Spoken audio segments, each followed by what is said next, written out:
Good morning guys, magkape muna tayo bago magluto ng almusal. Tara, magluto na tayo. Ayun guys, magandang umaga.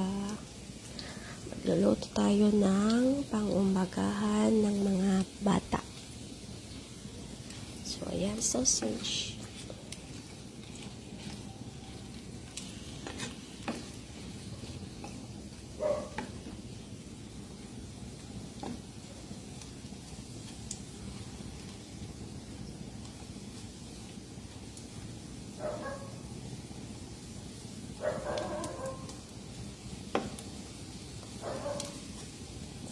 So, ayan guys, luto na ang sausage at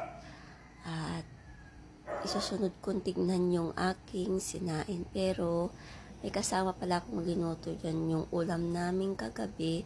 So, rinehit ko lang po para may kasama kaming ulam ngayong umaga.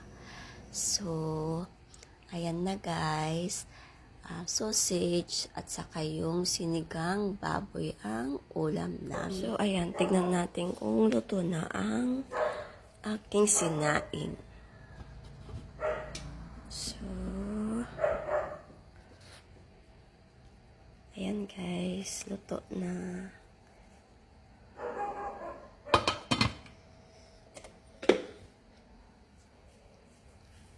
Thanks for watching. God bless.